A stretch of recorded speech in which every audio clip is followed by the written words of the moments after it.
At 18, most kids are worrying about college applications or prom dates. But for my brother Liam and me, our only worry was whether the gas in our leaking 2002 Chevy Malibu would last through the freezing Ohio night. We were homeless, completely invisible to the world, and down to our last $55. Then, we did something that made the entire town think we'd lost our minds. We spent 50 of those hard-earned dollars on a collapsed, rotting storage barn at a local foreclosure auction. The auctioneer literally laughed when the gavel fell. The crowd shook their heads, whispering that we just bought ourselves a pile of worthless firewood. They all doubted us. But 3 weeks later, when we took a sledgehammer to the cracked concrete floor in the darkest corner, we broke through a hidden layer and found something buried since 1954. Something wrapped in heavy iron chains that the wealthiest family in this town spent 70 years trying to hide. Before we unlock that chest and reveal exactly what was hidden inside, I have a quick question for you. Where are you listening to this story right now? And what time is it in your part of the world? Drop your location and time in the comments below. I love seeing how far our community reaches. And I truly wish you a wonderful day ahead, wherever you are. Also, we always strive for perfection. But if you catch any minor details or mistakes in our storytelling, please let us know in the comments so we can keep improving. And if you're ready to find out what was buried under that concrete, don't forget to hit that subscribe button and turn on notifications. Now, let's go back to the very beginning, to the night our lives changed forever. The heater in our 2002 Chevy Malibu didn't die all at once. It gave out in stages, sputtering a weak, lukewarm breath into the cabin before finally rattling to a halt just as the sun dipped below the jagged silhouette of the Ohio tree line. By midnight, the cold didn't just feel like weather anymore. It felt like a physical weight pressing against my chest. "Ethan, you awake?" Liam's voice was small, muffled by the collar of a faded denim jacket that was at least 2 sizes too small for his 6-foot frame. He was shivering, his knees pulled tightly against his chest in the passenger seat. "Yeah," I whispered, my teeth clicking together.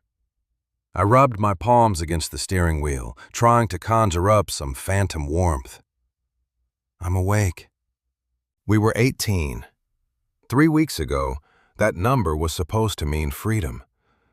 We had spent our entire childhoods bouncing between underfunded foster homes and the cramped spare rooms of distant relatives who only took us in for the state checks.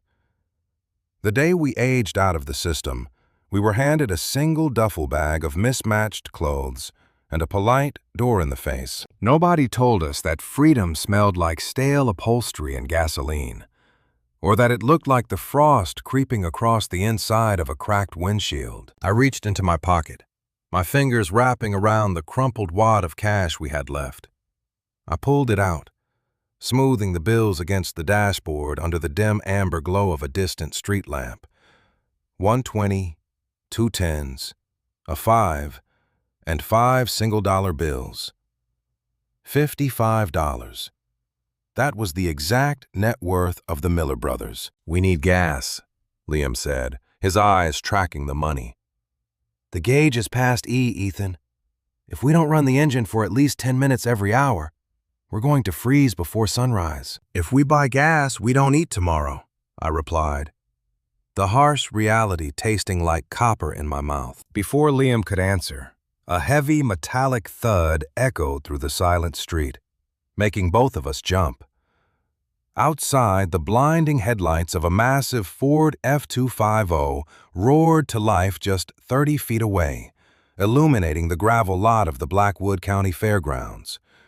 A group of men in heavy canvas coats were unrolling a massive, rain-soaked banner across the chain-link fence. I squinted through the frost, reading the bold black letters, "County Foreclosure and Liquidation Auction, 8 a.m. "Great," Liam muttered, pulling his jacket tighter. We got front row seats to watch people buy things we'll never own. But as I stared at the banner, something else caught my eye. A smaller handwritten notice was taped to the bottom of the sign. It listed the properties scheduled for immediate seizure and liquidation by the county bank. Most were commercial lots and repossessed trucks. But the very last item on the list made my breath catch in my throat. Item 14. The old Miller storage barn, rims of Sector 4.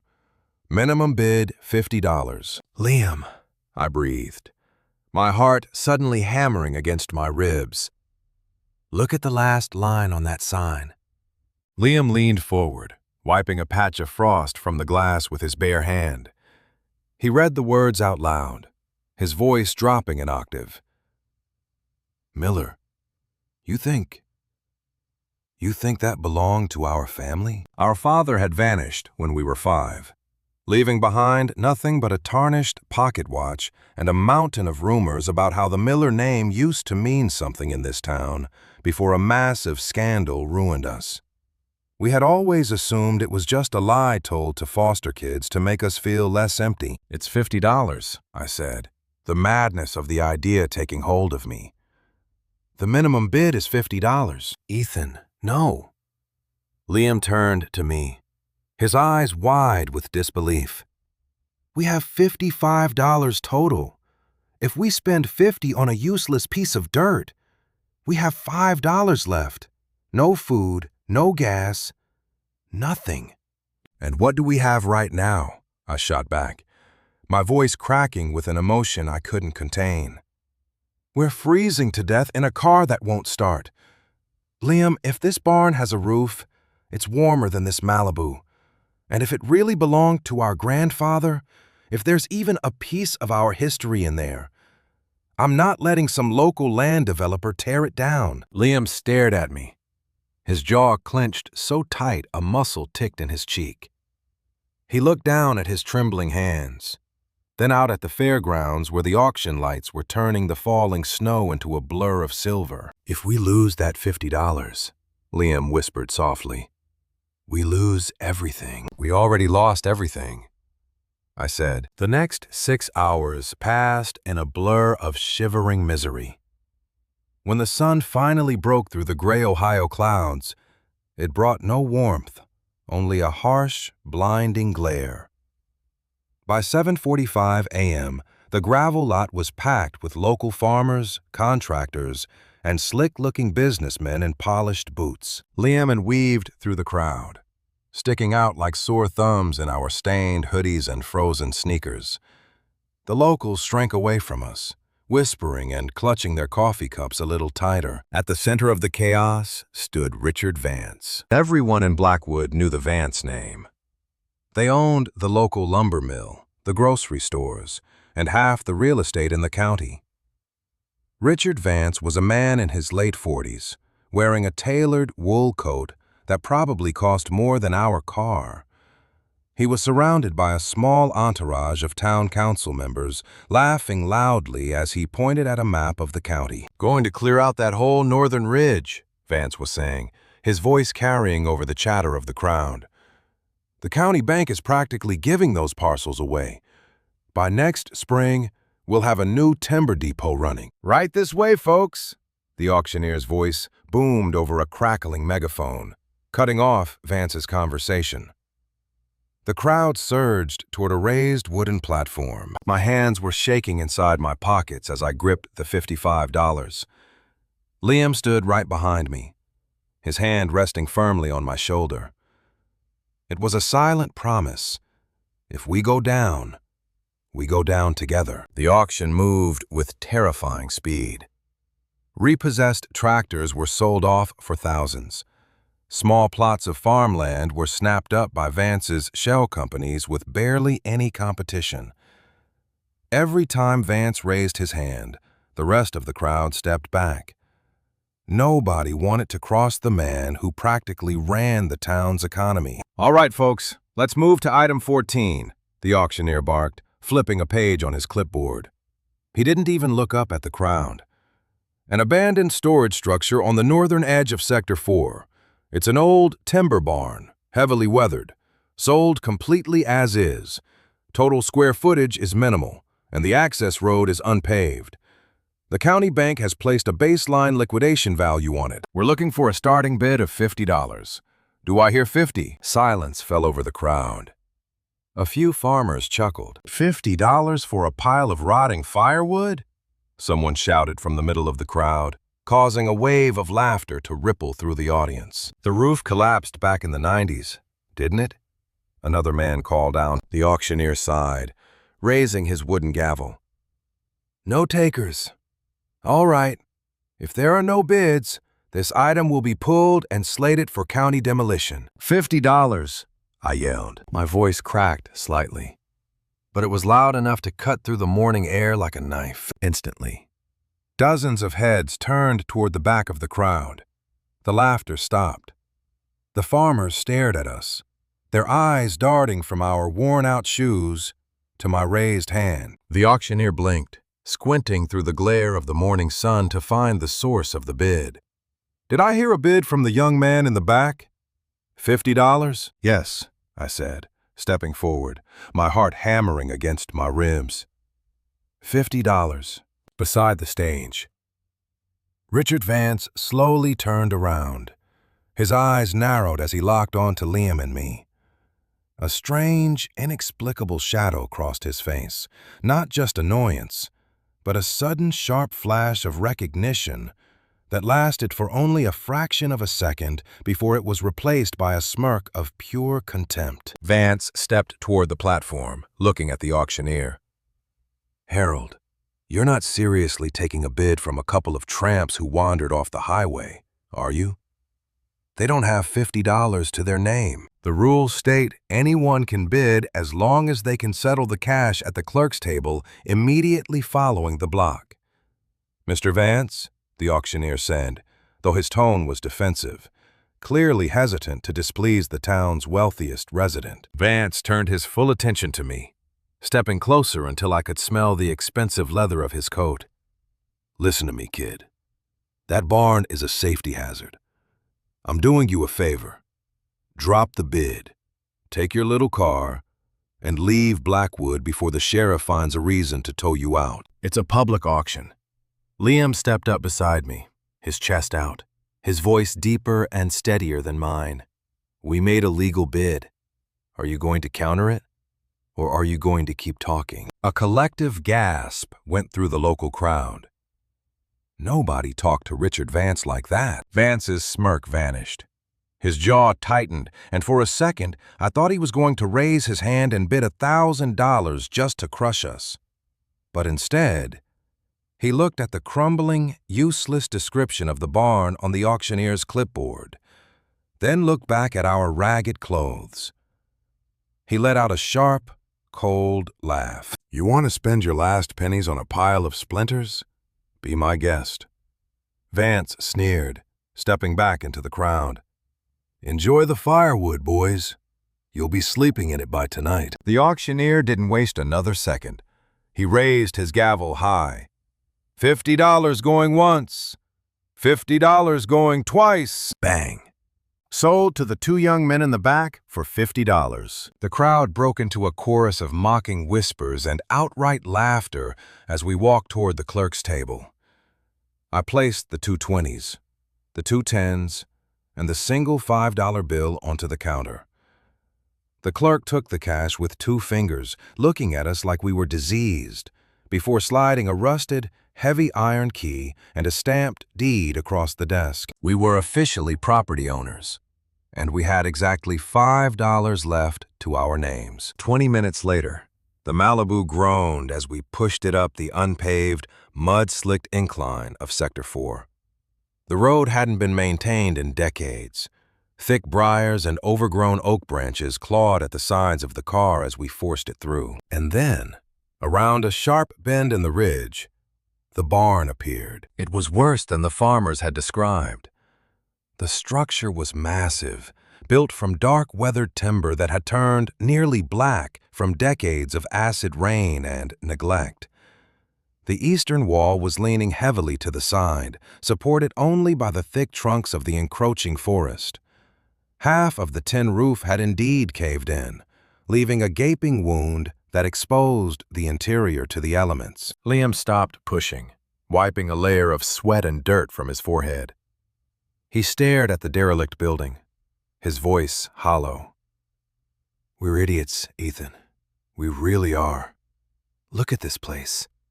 It's a tomb." "Let's just look inside," I said, though a cold knot of dread was tightening in my stomach. I walked up to the heavy double doors. A massive, rusted chain was looped through the handles, secured by a padlock that looked like it had been forged in a different century. I inserted the iron key the clerk had given me. It resisted at first, grinding against decades of grit, but I pressed my weight into it. With a loud, metallic click, the lock sprang open. I uncoiled the heavy chain and pushed the wooden doors. They groaned on their rusted hinges, fighting against the packed dirt before finally swinging inward, releasing a thick, choking cloud of dust, mold, and dry rot. The interior was a graveyard of old machinery. Rusted tractor parts, shattered wooden crates, and piles of rotting burlap sacks littered the dirt floor. Sunlight streamed through the collapsed roof, illuminating millions of dust motes dancing in the cold air. "See?" Liam said, walking past me and kicking a broken wooden plank. "Nothing but trash. There's nothing here, Ethan. No history, no family legacy. Just a $50 mistake." Anger and desperation flared inside me. I refused to accept it. I grabbed an old rusted push broom from the wall and began furiously clearing the debris from the center of the floor, throwing shattered pieces of wood and moldy canvas into the corners. "There has to be something," I shouted, my voice echoing off the high timber beams. "Why would our name be on the county listing? Why would Vance look at us like that if it was just trash?" "Because he knew we were stupid enough to buy it," Liam yelled back, his voice cracking with the strain of weeks of hunger and fear. He grabbed a heavy iron sledgehammer that was leaning against a support beam and hurled it toward the back of the barn in pure frustration. The heavy iron head of the sledgehammer sailed through the air and struck the ground in the darkest, furthest corner of the structure. But it didn't make the dull, muffled thud of a tool hitting soft dirt. Instead, a sharp, metallic boom reverberated through the entire barn, a deep, hollow ring that vibrated right through the soles of our shoes. Liam stopped breathing. The anger vanished from his face, replaced by absolute confusion. I dropped the broom. We slowly looked at each other, the silence in the barn suddenly feeling incredibly heavy. "That wasn't dirt," Liam whispered. I walked toward the back corner, my heart hammering in my throat. I knelt down right where the sledgehammer had landed, brushing away a thick layer of accumulated soil, rotting leaves, and decayed straw. My fingers didn't hit earth. They hit something smooth, cold, and unyielding. I cleared a larger circle, using the sleeve of my hoodie to wipe away the grime. Beneath the dirt lay a massive, solid slab of poured concrete, completely hidden from anyone looking into the barn from the outside. But it wasn't just ordinary concrete. Right in the center of the hidden slab, deeply etched into the stone while it was still wet 70 years ago, was a perfectly preserved insignia. A sharp, three-pointed star inside a circle, and beneath it, two crudely carved initials. M.V. "Ethan." Liam's voice was trembling as he knelt beside me, his eyes wide as he stared at the initials. "Those aren't our father's initials, and they're definitely not ours." "No," I whispered, a sudden, chilling realization washing over me as I remembered the tailored wool coat and the dark look on the face of the man at the auction. M.V. doesn't stand for Miller. It stands for Marcus Vance. The name Marcus Vance felt like a drop of battery acid burning through my thoughts. Every piece of local history we had picked up over the years pointed to one absolute truth. The Vances didn't leave things behind. They didn't abandon property. They didn't lose auctions. And they certainly didn't pour hidden concrete slabs inside rotting timber barns unless there was a damn good reason to keep it out of sight. "Marcus Vance was Richard's grandfather," Liam whispered, his fingers lightly tracing the deeply carved letters in the stone. "The one who built the town's first major timber empire back in the 50s. Why the hell would his initials be inside an old Miller barn?" "Maybe it wasn't a Miller barn back then," I muttered, my mind racing. I stood up and grabbed the heavy sledgehammer Liam had thrown. The weight of the iron head felt reassuring in my calloused hands. I swung it down with everything I had left in my hollow chest. Crack! The iron struck the center of the concrete slab, sending a jarring vibration straight up my arms. A spiderweb of thin white fractures bloomed across the gray surface, but the concrete didn't shatter. Instead, that same deep, hollow echo reverberated through the floorboards again, louder this time, like the tolling of a subterranean bell. "There's an empty space down there," Liam said, his eyes widening. He grabbed a rusted crowbar from the debris pile and shoved the sharp edge into one of the freshly opened cracks. "Help me pry it." Together, we threw our combined weight onto the iron bar. The concrete groaned, resisting for a few agonizing seconds before a chunk the size of a dinner plate snapped off, tumbling into a pitch-black void beneath the floor. A sudden sharp draft of freezing metallic-smelling air rushed up from the opening, hitting our faces. It smelled of old copper, grease, and damp earth. I knelt down, pulling the cheap $5 flashlight from my hoodie pocket. I clicked the plastic switch, casting a weak yellow beam into the breach. Beneath the 6-inch layer of concrete wasn't solid dirt or a standard foundation. It was a reinforced hatch made of heavy industrial-grade steel plate, completely flush with the ground.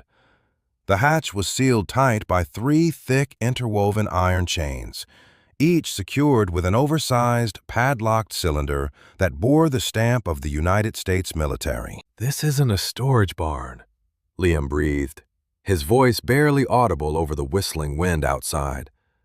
"Ethan, this is a bunker." Before I could answer, the sharp, unmistakable sound of rubber tires crunching over frozen gravel cut through the silence outside the barn. My heart instantly stopped hammering and froze in my throat.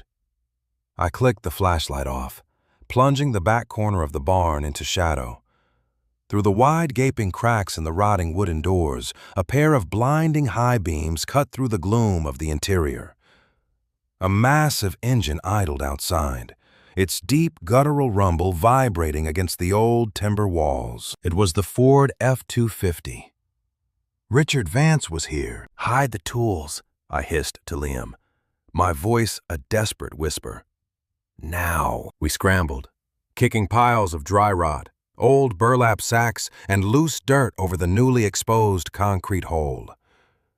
We managed to cover the white fractures just as a heavy, deliberate footstep crunched against the mud right outside the main entrance. The heavy double doors were shoved open with a violent creak. Richard Vance stepped into the threshold, flanked by 2 large men wearing the distinct tan uniforms of the Blackwood County Sheriff's Department. One of them had his hand resting casually on the butt of his holstered pistol. Vance didn't look like he was laughing anymore. The arrogant, dismissive smirk from the auction was entirely gone, replaced by a cold, calculating stare that swept across the interior of the barn before locking dead onto Liam and me. "Well, look at this," Vance said, his voice smooth but dripping with malice. He took a slow step inside, his expensive leather boots clicking against the hard dirt floor. "The Miller boys, setting up camp. I told you this structure was a safety hazard. Kids. The county building inspector just reviewed the file, and wouldn't you know it, this place is slated for immediate emergency demolition." "We bought this 20 minutes ago," I said, stepping forward to block his view of the back corner. My knees were shaking, but I forced my chin up. We have the signed deed right here in my pocket. You can't touch it." Vance let out a short, humorless laugh. He didn't look at the deed. Instead, his eyes drifted toward the back corner where we had been digging. His gaze lingered on the fresh dirt we had kicked over the concrete, his pupils narrowing into tiny slits. "A county deed can be revoked in 5 minutes if the property poses an imminent threat to the public." "Boy," Vance said quietly. He turned to the older of the two deputies. "Sheriff Miller, no relation to you boys? Fortunately, tells me he smells illegal narcotics manufacturing in here. That gives him all the probable cause he needs to clear you out and seize the contents." "You're lying," Liam snapped, taking a step toward Vance. "There's nothing in here but old trash, and you know it. Why are you sweating a $50 barn so much? Vance, what are you afraid we'll find?" The tension in the room instantly became suffocating. The younger deputy moved his hand down, unclipping the safety strap on his holster. Vance stared at Liam for a long, agonizing moment. A dark, ugly expression crossed his face, a glimpse of the absolute ruthlessness that had kept his family at the top of the county for 3 generations. "I'm going to give you boys one final opportunity to be smart," Vance said, his voice dropping to a dangerous whisper. He reached into his tailored coat, pulled out a thick, leather-bound checkbook, and scribbled something down with a gold pen. He ripped the check off with a sharp snap and held it out toward me. $10,000, cashable today at the county bank. Give me the key. Sign the quitclaim deed on Harold's clipboard outside, and you can leave Ohio with enough money to actually buy yourselves a life. $10,000 to 2 homeless 18-year-olds who had been eating stale bread and sleeping in a car with no heater. That amount of money was a lottery ticket. It meant a warm apartment, hot meals, clean clothes, and security for at least a year. I looked at the check, my breath catching in my throat. I could feel Liam looking at me, his chest rising and falling rapidly. But then I looked past Vance's shoulder, out through the open doors, and saw a massive yellow bulldozer parked at the base of the unpaved ridge, its engine warming up. If Vance was willing to pay $10,000 to destroy a $50 bond before the sun went down, then whatever was under that concrete wasn't just worth a fortune. It was dangerous to him. It was the only lever we had ever held against the world that had discarded us. "No," I said, locking my eyes onto his. Vance's hand froze. "Excuse me." "The answer is no," I repeated, each word feeling like a boulder rolling out of my mouth. "Get off our property, Mr. Vance, before I call the state police and tell them the local town council is trespassing on a legally settled plot." Vance's face contorted into a mask of pure fury. For a second, I thought he was going to order the deputies to drag us into the woods. But he controlled himself, slowly lowering his hand and folding the check back into his pocket. "You Millers always did have a knack for making the worst possible choices," Vance sneered, turning back toward the door. "Sheriff, post a 24-hour quarantine notice on the access road. Nobody comes in or out. If these two cross the property line, arrest them for vagrancy." He stopped at the threshold, turning his head just enough so I could see the cruel glint in his eye. "Enjoy the cold tonight, boys.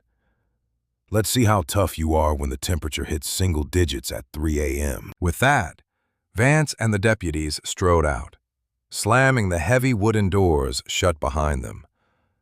A minute later, the roar of the F-250 faded down the ridge, leaving us in total, freezing darkness. Liam let out a breath he had been holding for 5 minutes, sinking down against a wooden support beam.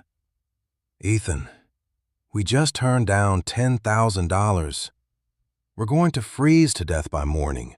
The deputies are blocking the road. We can't even run the car." "We aren't going to freeze," I said. my voice filled with a sudden, desperate energy.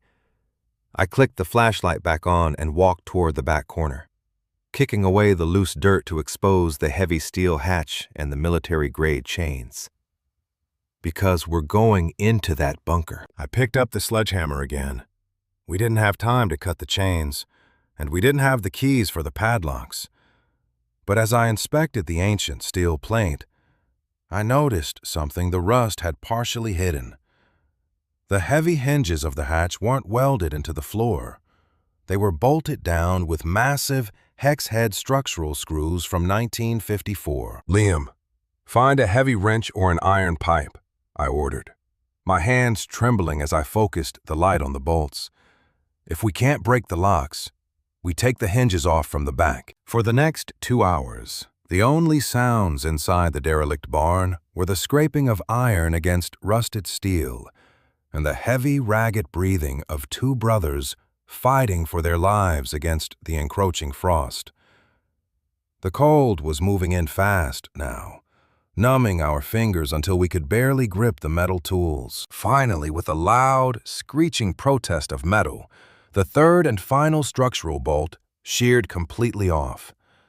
Liam and I shoved the crowbar under the loosened edge of the steel plate. We pulled with every ounce of strength left in our bodies. The heavy hatch shifted, tilting sideways as the chains clanked heavily against the stone. The gap was barely wider than a man's shoulders, but it was enough. I shone the flashlight down into the hole. A steep, narrow set of concrete stairs descended into the earth, disappearing into a massive vaulted chamber that stretched out far beyond the perimeter of the barn above. "Go," I whispered to Liam, pushing him toward the opening, "before the patrol car comes back up the ridge." We squeezed through the tight opening, dropping down onto the cold concrete steps. As soon as my boots hit the stairs, the howling wind from the barn above completely vanished, replaced by a dead, heavy stillness. The air down here was significantly warmer, trapped deep below the frost line. I pulled the steel hatch back over the opening as best I could from the inside, plunging us into total darkness except for the weak beam of my flashlight. We descended the stairs slowly, counting 20 steps before the floor leveled out. I raised the flashlight, sweeping the beam across the hidden underground chamber. What the light revealed made both of us stop dead in our tracks. This wasn't a standard fallout shelter or a simple storage cellar. The walls were made of smooth, military-grade poured concrete, lined with rows of dark green steel filing cabinets and massive industrial control panels covered in analog gauges and dials. But it was the center of the room that caught my attention. Resting on a heavy wooden trestle table was a pristine, dust-covered leather case, surrounded by stacks of old, yellowed blueprints. I walked over to the table, my boots echoing loudly in the subterranean vault. I wiped a thick layer of dust off the top of the leather case, revealing an embossed gold emblem, the seal of the United States Department of the Interior, dated 1952. Beside the case lay a large, handwritten ledger. I opened the first page, the brittle paper cracking under my fingers. The handwriting was sharp, elegant, and entirely familiar. Property of Marcus Vance and Jonathan Miller. Project Blackwood Aquifer. Seizure of assets. I looked up at Liam, my heart stopping. Jonathan Miller. That was our grandfather. They were partners, Liam whispered, leaning over the table. I turned the page, my eyes scanning the hurried lines of text written in the final entries of the journal. The date at the top of the page was November 14th, 1954. Exactly 72 years ago today, Richard's father found out about the secondary survey, the journal read, the ink fading into the paper. He's moving the town council to seize the northern ridge. They think this vault only holds the town's main water valves. They don't know what we actually found beneath the shale. If the Vance family takes this land, they don't just control the timber. They control the entire valley's survival. I'm locking the hatch tonight. If Jonathan and I don't make it back from the county courthouse tomorrow, let God help whoever finds what's buried under the concrete. Before I could read the next sentence, a loud, sharp click echoed through the silent vault. It didn't come from the stairs behind us. It came from a heavy, reinforced steel door at the very back of the chamber, where a tiny green indicator light on an ancient control panel had suddenly flickered to life. The heavy pneumatic seal on the door hissed, slowly swinging open into a second, deeper room that wasn't on any of the blueprints. The heavy hiss of the pneumatic door sounded like a dying breath escaping the lungs of the earth. Liam instinctively stepped back, his shoulder slamming into a row of green steel filing cabinets, sending a shower of loose, yellowed schematics fluttering to the concrete floor. "Ethan," he whispered, his voice trembling as he gripped the rusted crowbar with white knuckles. "The power down here. It shouldn't be working. This place has been sealed for over 70 years. I didn't answer. My eyes were locked onto the tiny, pulsing green light on the control panel beside the threshold. It wasn't hooked up to the town's electrical grid. A low, rhythmic hum vibrated beneath our boots, coming from a bank of heavy, glass-cased batteries humming in the corner. A closed-loop, self-sustaining system. I raised the weak flashlight beam, pushing it into the newly opened room. Unlike the outer vault, which resembled a military command center, this inner chamber was entirely functional, sterile, and cold. In the center of the space stood a massive, solid iron safe, roughly the size of a commercial refrigerator. The safe door was a complex maze of interlocking gears and 3 separate mechanical combination dials. But it wasn't the safe that made my blood turn to ice. It was what sat directly on top of it. A pristine, chrome-plated Geiger counter, its analog needle violently twitching against the glass casing, emitting a faint, rhythmic click, click, click that filled the dead silence of the room. Is that what I think it is?" Liam breathed, taking another step back toward the stairs. "Ethan, we need to get out of here. If Vance's grandfather was hiding radioactive material under our family's barn, we're dead just standing in this room." "Look at the needle, Liam," I said, forcing my voice to remain steady as I stepped closer. I shone the light directly onto the gauge. "It's barely in the green zone. It's a baseline reading. It's not a weapon. It's a locator." I looked down at the floor surrounding the safe. Dozens of core drill soil samples, sealed in thick glass tubes, were neatly arranged in wooden racks. Each tube was meticulously labeled with coordinates that mapped out the entire northern ridge of Blackwood, the exact area Richard Vance was planning to clear out for his new timber depot. I reached out, my fingers brushing against the cold steel of the safe door, right above the combination dials. Someone had hastily scratched a message into the metal with a pocket knife. "The price of the valley is written in the stone. Do not let the 3rd generation open the vault." "The 3rd generation," I muttered, the puzzle pieces slamming together in my brain. Richard Vance. He's the 3rd generation. Suddenly, a sharp, metallic screech echoed from the stairs behind us, followed by the heavy, echoing thud of a boot hitting concrete. Clang! "I told you to check the back corner, you idiot!" A harsh, muffled voice barked from the top of the stairwell. It was the younger deputy Vance had brought with him. "The dirt's loose right here. They went under." Liam's eyes went wide with pure panic. "They found the hatch, Ethan. They're coming down." "In here," I hissed, grabbing Liam's jacket and pulling him into the inner chamber. I grabbed the heavy handle of the pneumatic steel door and hauled it shut. The rubber seal engaged with a soft, suffocating whoosh, locking us into the sterile room with the massive safe. I scrambled to find a lock on our side, but there wasn't one, only an emergency manual release valve. Through the thick, wire-reinforced glass portal in the center of the door, we could see the weak yellow glow of our flashlight reflecting off the outer vault's filing cabinets. Heavy, deliberate footsteps descended the concrete stairs. 2 flashlight beams cut through the darkness of the outer room, dancing frantically across the blueprints and the leather case on the trestle table. "They're down here," the younger deputy's voice filtered through the heavy seal, muffled but clear enough to make my chest tighten. "Look at this setup.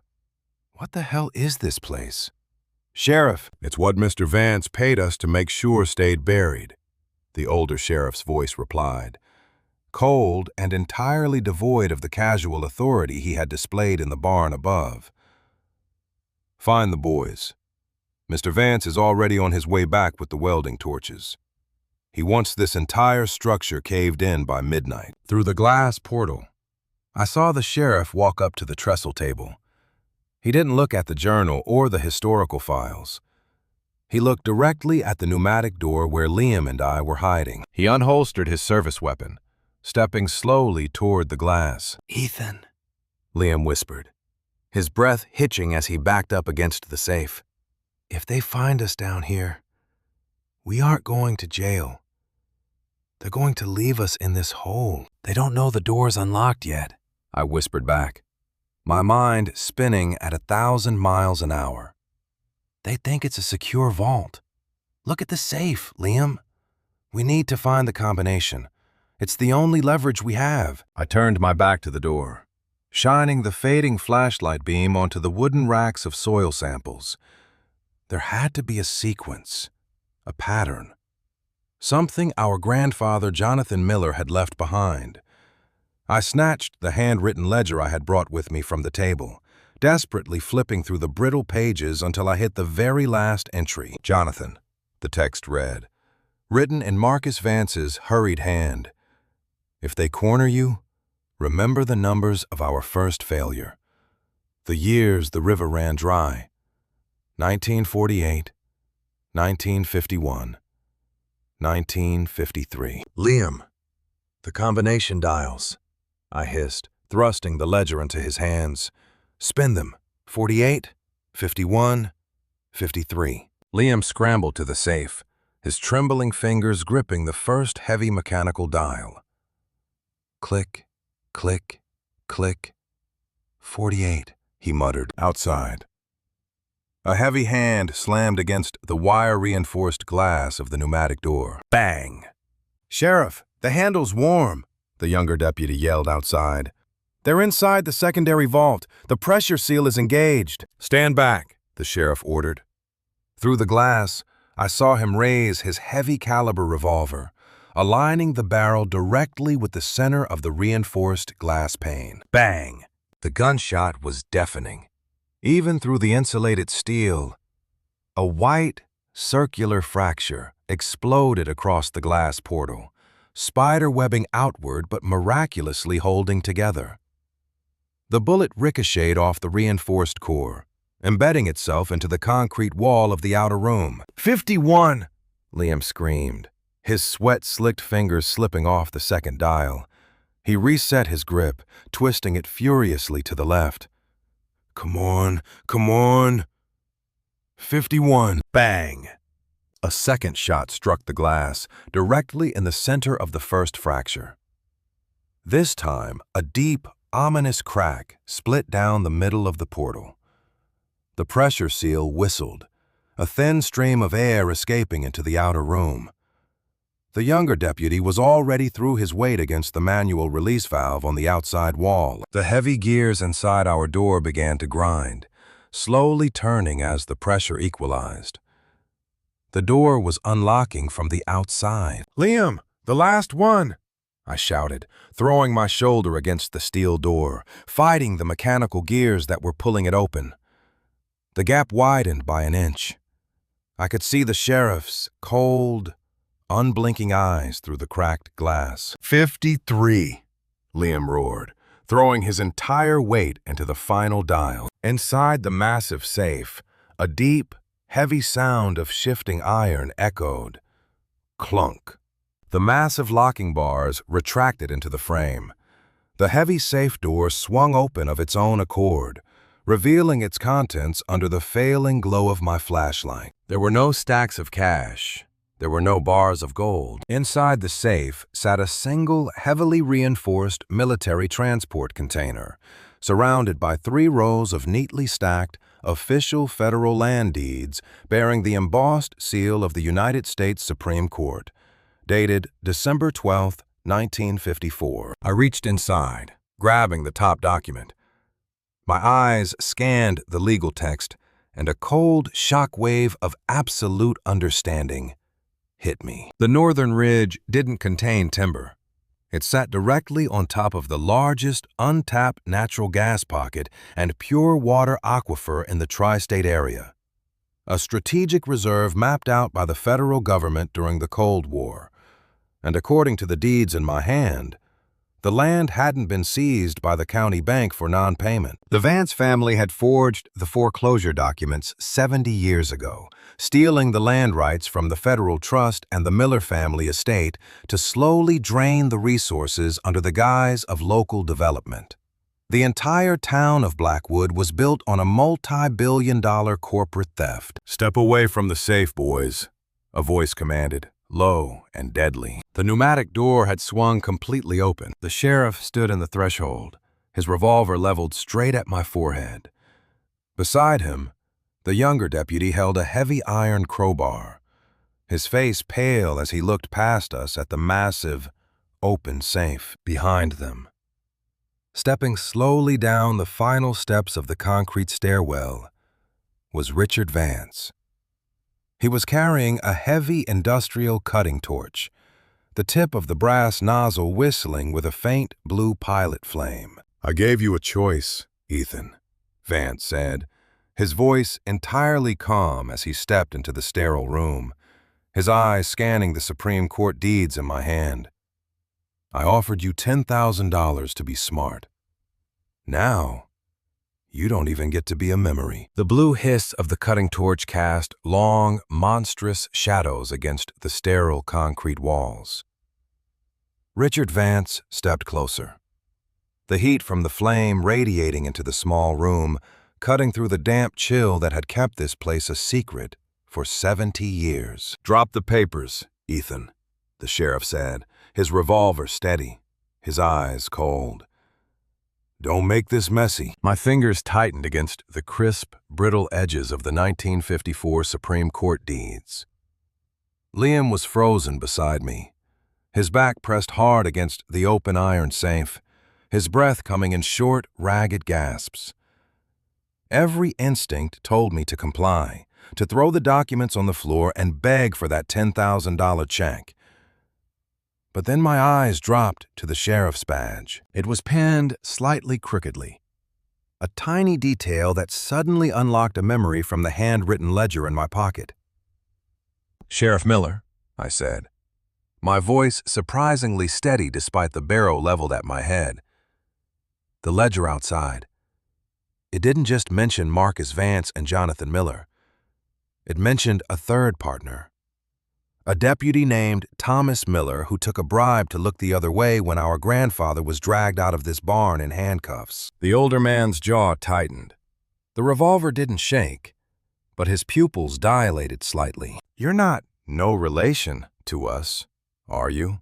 I continued, stepping forward, using the heavy stack of documents as a shield against my chest. "You're Thomas's grandson. The Vances didn't just buy the town council. They bought your entire bloodline. That's why you're holding that gun. You're not protecting the town. You're protecting your own family's dirty laundry." "Shut up, kid," the younger deputy muttered, his eyes darting nervously between the sheriff and Richard Vance. He was sweating now, the weight of the iron crowbar sagging in his hands. "Mr. Vance, what are we doing here? You said we were just clearing out a couple of squatters." "We are clearing out a safety hazard, Officer Higgins," Vance said smoothly, though his voice had an edge of steel now. He didn't look at the deputy. His eyes were fixed entirely on the documents in my hands. "The Millers have always been a disease in Blackwood. They ask too many questions. They dream too big. And they never know when to die. Vance twisted a valve on the brass nozzle. The blue pilot flame erupted into a roaring white-hot cone of fire. "Burn the safe first, Sheriff. We'll leave them in the outer room while the air runs out." It's a tragedy, really. Two homeless boys trying to keep warm in an abandoned barn, accidentally starting a fire with old kerosene. "No!" Liam suddenly shouted, his voice cracking. He reached into his denim jacket, his hand emerging not with a weapon, but with the ancient, tarnished pocket watch our father had left us. He held it up like a weapon. "You think you can just erase everything? Our dad didn't vanish, did he? He found this place. He found out what you did to Jonathan." Vance stopped. His eyes drifted to the tarnished silver watch catching the glare of the torch. For a fraction of a second, a genuine look of hesitation crossed his face. A crack in the corporate armor. "Your father was a drunk who ran out on his family," Vance said, his voice dropping an octave. "He wasn't a drunk," I countered, catching Liam's cue. "He came to you for a settlement. The pocket watch. The gears inside are stamped with the exact same three-pointed star as the concrete floor upstairs. He didn't leave us. Vance, you put him somewhere." "Enough!" Vance roared, his face contorting into a mask of pure fury. "Sheriff, shoot him." The sheriff's finger began to tighten on the trigger, but Officer Higgins took a step back, his boots scraping loudly against the concrete. "Hold on. Sheriff, this is murder. You said it was a property dispute. You didn't say anything about their father." "Get out of the way, Higgins," the sheriff barked, his focus breaking for a split second as he turned his head toward the younger officer. That split second was all we needed. Liam didn't hesitate. He threw his entire 6-foot frame into the heavy iron safe door, swinging it forward with all his strength. The massive slab of iron slammed into the side of the sheriff's arm just as the gun went off. Bang! The bullet went wide, shattering the glass-cased battery bank in the corner of the room. A massive arc of blue electricity exploded from the shattered glass, showering the room in blinding sparks and a suffocating smell of ozone. The room instantly plunged into total darkness, except for the roaring white flame of Vance's cutting torch. The sheriff screamed, dropping his weapon as the heavy safe door pinned his arm against the reinforced frame. "Run!" I yelled, grabbing the federal deeds and shoving them inside my hoodie. I tackled Officer Higgins before he could raise his crowbar, sending both of us crashing into the outer room's metal filing cabinets. The cabinets toppled over with a deafening crash, spilling thousands of old schematics across the floor, creating a chaotic barrier between us and the inner vault. "Ethan, this way!" Liam's voice called out through the smoke and darkness. He had grabbed the weak plastic flashlight from the floor. He flashed the yellow beam toward the base of the concrete stairs. We scrambled over the debris, our lungs burning from the toxic smoke pouring out of the ruptured battery bank. Behind us, the white cone of Vance's torch cut through the darkness, illuminating the doorway. "Higgins, get them. If they get up those stairs with those documents, we are all going to a federal penitentiary." We reached the base of the steps, our sneakers slipping on the loose paper. I looked up and my heart dropped. The heavy steel hatch at the top of the stairwell wasn't open anymore. The vibrations from the gunshots and the falling filing cabinets had caused the unbalanced, unbolted steel plate to slide back into its tracks. It was completely flush with the floorboards of the barn above. "Push!" I screamed, slamming my hands against the cold iron of the hatch. Liam scrambled up beside me, wedging his shoulder under the plate. We strained against the weight, our muscles screaming. But the hatch didn't budge. The chains we had cut earlier were caught in the underlying concrete lip, jamming the mechanism from the outside. A heavy boot hit the bottom step below us. I looked down through the darkness. The beam of the sheriff's flashlight found us, illuminating our terrified faces. He was holding his arm, blood dripping from his sleeve. But his left hand held a spare service weapon he had pulled from his ankle holster. "End of the line, boys," the sheriff growled, raising the weapon. Suddenly, a loud, thunderous crash echoed from the barn above our heads. The entire timber structure groaned, the wooden steps beneath our feet vibrating violently. A sharp beam of cold, natural moonlight sliced through a newly formed gap in the hatch as the wood directly above us splintered into pieces.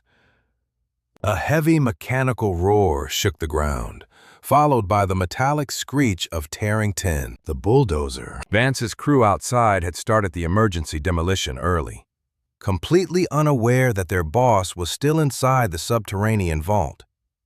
A massive yellow steel blade plowed through the eastern wall of the barn, sending a cascade of heavy timber beams and frozen earth crashing down onto the concrete slab right above our heads. The weight didn't crush the hatch. It shattered the remaining concrete frame holding the chains in place. "Now, Liam, lift!" I yelled. With a final, desperate surge of adrenaline, we pushed upward together. The jammed steel hatch gave way, tilting open into the chaotic, collapsing interior of the barn. We scrambled out onto the dirt floor just as a massive wooden support beam snapped in half, crashing down onto the stairwell behind us, sealing Richard Vance and the sheriff in the darkness below. Dust, pulverized concrete, and the bitter stink of fuel oil billowed through the ruined barn as Liam and I hauled ourselves out of the collapsing hatch.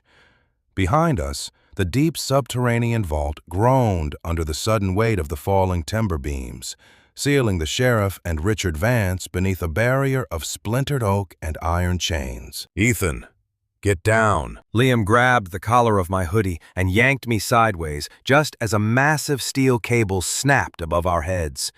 It whipped through the freezing air like a razor, tearing a clean line through the remaining wooden wall before slamming into the dirt, a mere 3 inches from my boots. Outside, the yellow bulldozer roared again, its metal tracks grinding against the gravel incline as the operator pivoted the machine to deliver a final, crushing blow to the northern side of the barn. They had no idea their boss was trapped 20 feet beneath the concrete floorboards. "We have to stop him," I coughed, clutching the bundle of federal deeds tightly against my chest inside my pocket. "If that bulldozer drops the main roof trusses, it'll cave the bunker in completely. They'll never get out alive. They tried to leave us to suffocate down there. Ethan!" Liam's face was smeared with black battery soot and sweat, his eyes reflecting the harsh headlights of the construction vehicle outside. "They killed our grandfather.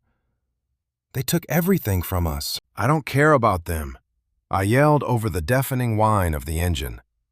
"But if those documents get buried under 50 tons of debris, the Vances win anyway. Nobody will ever believe 2 homeless kids from the highway." Liam stared at me for half a second, his jaw tightening until the muscle in his cheek ticked. He didn't say another word. He just turned, grabbed a broken piece of a structural timber, and sprinted out through the shattered remains of the barn's double doors. I scrambled after him into the blinding Ohio night. The cold hit my lungs like a physical blow. The snow was falling heavier now, the white flakes swirling frantically in the high beams of the parked construction trucks. Standing at the edge of the access road, holding a clipboard and yelling orders over a walkie-talkie, was Mr. Vance's chief foreman, a burly man named Henderson. "Push it all into the ravine," Henderson shouted into his radio. "Mr. Vance wants this entire parcel leveled before the county offices open at 9 tomorrow morning." Liam didn't hesitate. He launched himself up onto the steel track of the moving bulldozer, using his height to reach the open cabin door.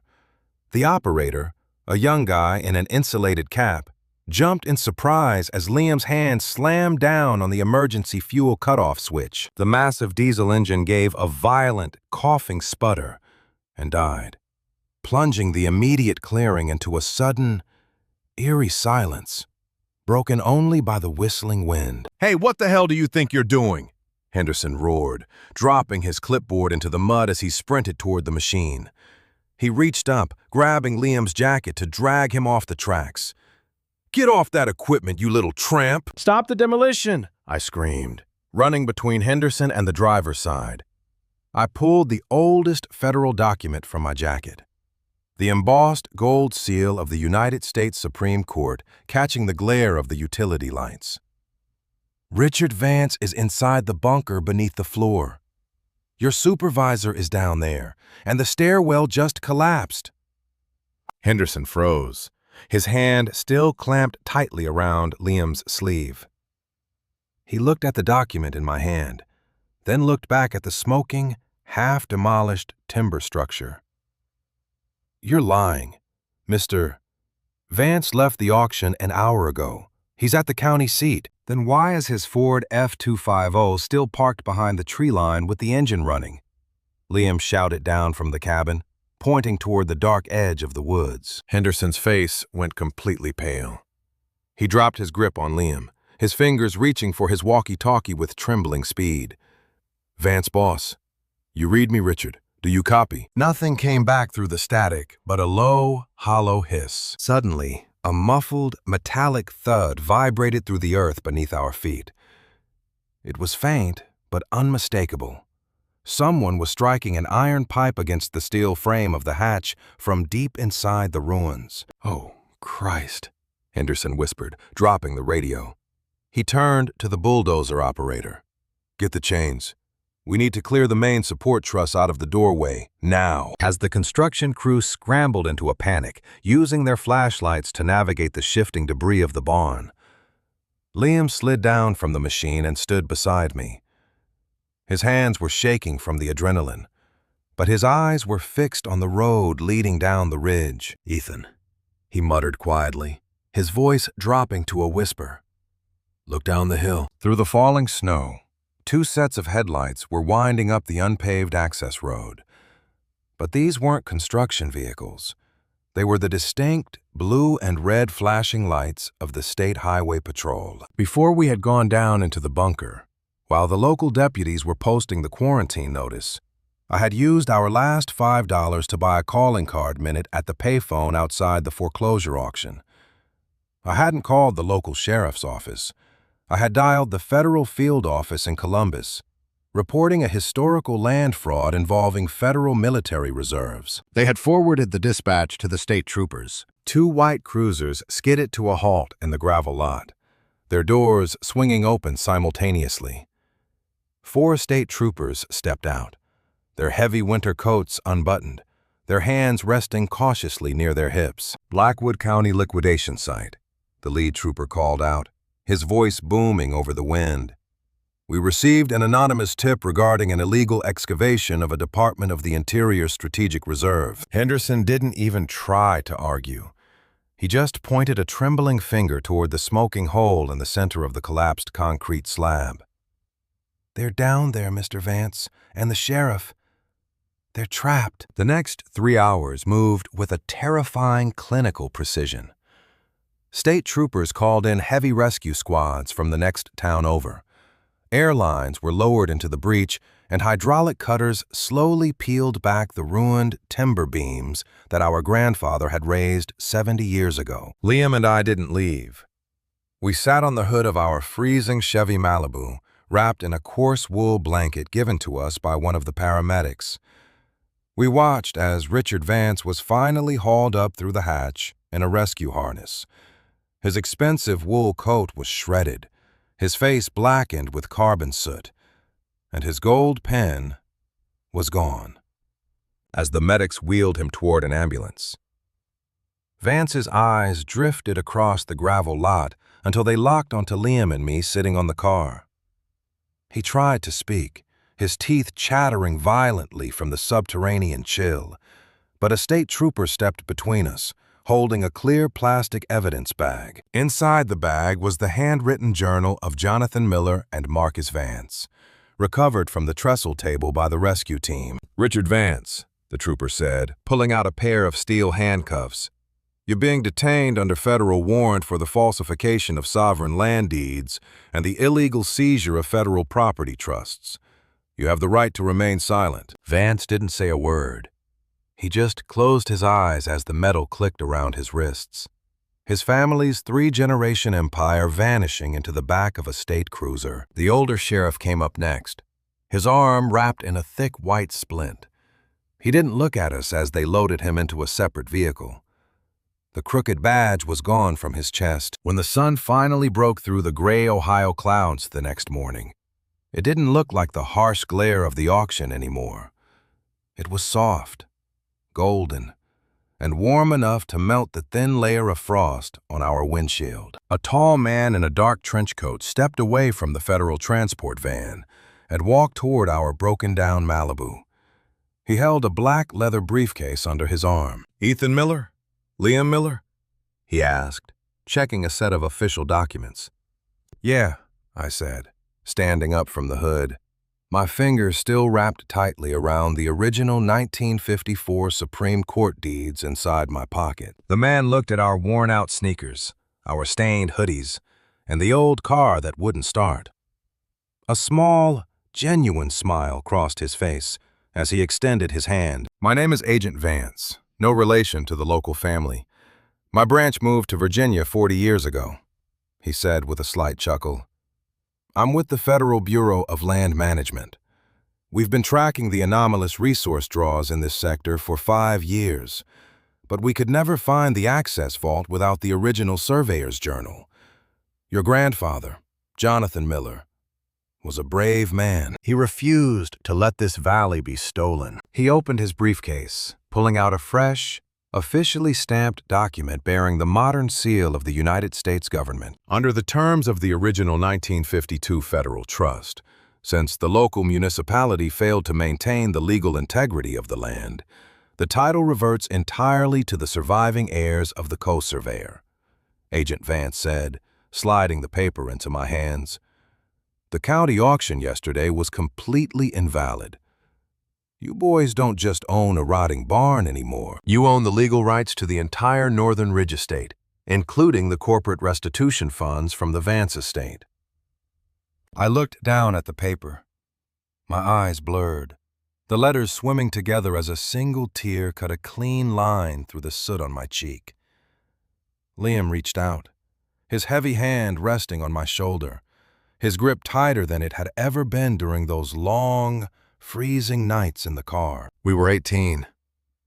We had started the winter with $55, a duffel bag of garbage, and a world that didn't know our names. But as we looked out across the snow-covered ridge, watching the sun light up the dark timber of our grandfather's old barn, I knew the Miller brothers were finally home. The gold lettering on the federal document seemed to catch the morning light, but my eyes kept drifting back to the crumpled $5 bill still sitting on the dashboard of our Malibu.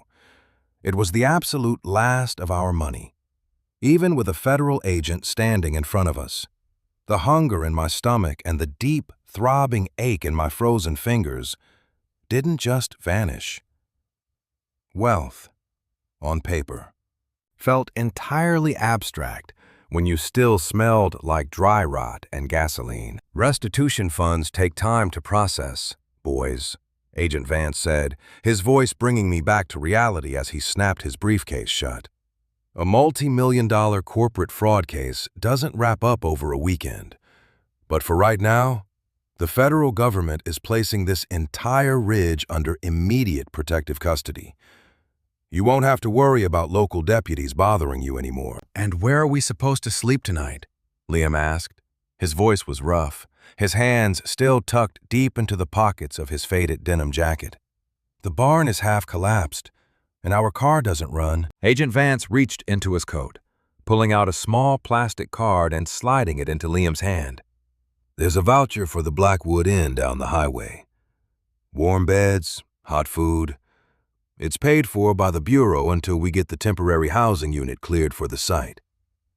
Go get some rest. You've done enough running for 18. We watched the federal van guide the remaining state troopers down the muddy incline, leaving the ridge silent once again. The heavy machinery sat idle, casting long shadows across the snow. "Ethan," Liam said quietly, staring down at the voucher. "We won, right?" Yeah, I breathed, pulling the wool blanket tighter around my shoulders. We won. Liam, then why does it feel like we're still waiting for the other shoe to drop? He was right. The silence on the ridge felt heavy, almost unnatural. I turned back toward the half-demolished barn, looking at the jagged gap where the bulldozer had plowed through the wall. The heavy structural beam that had fallen across the hatch was still smoking faintly from the electrical fire down below. Suddenly, a sharp, metallic snap echoed from inside the ruins. Liam and I both froze. It wasn't the sound of settling timber or melting ice. It was the distinct, rhythmic clicking of a mechanical gear spinning against a latch. Click, click, click. The inner vault door, I whispered, the adrenaline spiking in my chest all over again. The backup batteries. We scrambled off the hood of the Malibu and ran back through the shattered double doors. The air inside the barn was thick with the scent of burnt insulation and wet earth. I shone our plastic flashlight down through the gap in the timber beams, illuminating the top of the concrete stairwell. The heavy wood hadn't just sealed the hatch, it had pushed the entire steel plate backward, exposing an entirely separate vertical ventilation shaft running parallel to the stairs that wasn't visible from the bunker floor. Inside the shaft, a small, rusted iron ladder descended into a section of the ridge we hadn't explored. And standing at the top of that ladder, his hands bloody and his tan uniform shredded, was Officer Higgins. The younger deputy gasped for air, his face pale as he hauled himself out onto the dirt floor of the barn. He collapsed against a pile of rotting burlap sacks, coughing violently as he looked up at Liam and me. He wasn't holding a weapon. His service belt was gone, likely lost in the subterranean scramble. You didn't tell them," Higgins wheezed, his chest heaving. "Tell them what?" I asked, stepping between him and Liam. "The sheriff and Vance. They aren't just trapped under the timber," Higgins said, pointing a trembling finger back down into the black void of the ventilation shaft. "When the battery bank blew, it didn't just cut the lights. It triggered the emergency isolation protocol for the secondary aquifer valves. The lower level is flooding. Ethan? It's filling up with pure water from the reserve pressure tank. They're locked in the secure office behind the safe, and the manual release is jammed from the inside." Liam took a step back, a hard, unforgiving look settling over his features. "Let them drown. Vance wanted to leave us down there to suffocate. It's justice." "It's not justice, Liam," Higgins pleaded, reaching out and grabbing the hem of Liam's jeans with a bloody hand. "My grandfather took that bribe 70 years ago because his daughter was dying in a clinic in Columbus and he couldn't pay the bills. The Vances have held that over my family for decades. I didn't know Richard was going to try and kill you guys. I swear to God, I didn't know. If you don't help me turn the main bypass valve from the upper barn mechanism, they're going to drown in less than 10 minutes. I looked at the back wall of the barn, right where the bulldozer had struck. Beneath a layer of shattered cedar siding, a heavy iron wheel painted a brilliant emergency red was bolted directly into the primary bedrock foundation. It was the manual bypass valve mentioned in our grandfather's journal, the one Marcus Vance and Jonathan Miller had built to control the entire valley's water supply. The wheel was locked in place by a massive, rusted iron padlock, the exact same design as the ones on the steel hatch. "We don't have the key," I said, my heart hammering against my ribs. "We used the clerk's key on the main doors, and it broke in the lock." "The pocket watch," Liam suddenly muttered, his eyes widening as he pulled the tarnished silver watch from his jacket. He stared at the back casing, where the three-pointed star insignia was engraved. He pressed his thumb against the center of the star, twisting it hard to the left. With a sharp, metallic ping, the silver casing popped open, revealing not a winding mechanism for timekeeping, but a small, hollowed-out compartment containing a tiny triangular brass key. Our father hadn't left us an heirloom to sell. He had left us the master key to the entire infrastructure. I snatched the brass key from Liam's hand and sprinted toward the red wheel. I shoved the key into the ancient padlock. It fit perfectly. With a heavy, satisfying clunk, the lock fell away, crashing into the dirt. "Together!" I shouted to Liam. We both grabbed the iron spokes of the massive wheel, planting our boots into the mud. We pulled upward with everything we had left. The 70-year-old iron resisted, screeching in protest as the old grease inside the housing ground against the threads. Outside, the state trooper vehicles were already miles down the road, their sirens completely out of earshot. It was just us, a corrupt deputy, and the ghosts of our family's past. "Pull!" Liam roared, his shoulders straining against his denim jacket. With a massive, shuddering thud that echoed through the entire foundation of the ridge, the red wheel finally spun free, turning 3 full rotations before locking into the open position. Deep beneath our feet, a massive rushing sound of pressurized water surged through the underground pipes, diverting the flood away from the secondary vault and out into the northern ravine. Liam and I collapsed against the foundation wall, our breath coming in ragged gasps in the cold air. Officer Higgins slumped back against the sacks, a long, exhausted sigh escaping his lips. "They'll be dry down there now. The rescue squad will find them when they clear the main concrete slab." He looked up at us, his eyes filled with a strange mixture of shame and gratitude. "You guys could have walked away. Nobody would have known." "We're millers," I said, wiping a streak of black grease from my forehead, my voice echoing firmly through the ruined timber structure. "We don't leave people in the dark." An hour later, the rescue vehicles returned to the ridge, alerted by a radio call from Higgins' personal unit. As the paramedics lowered the secondary extraction rigs into the ventilation shaft to haul up Richard Vance and the older sheriff for a second time, Agent Vance walked back over to our Malibu. He looked at the red wheel, then looked at the triangular brass keys still hanging from the padlock. "You boys just saved the county bank about $3 million in infrastructure damage," Agent Vance said, shaking his head in disbelief. "Not to mention preventing a double homicide charge from turning into an accidental drowning. The federal trust is going to expedite your relocation funds. You'll have the keys to the new estate house by Monday." He handed me a small, official envelope containing an emergency cash advance from the Bureau Trust. Liam and I sat back on the hood of our old Chevy Malibu, watching the sun climb higher into the Ohio sky.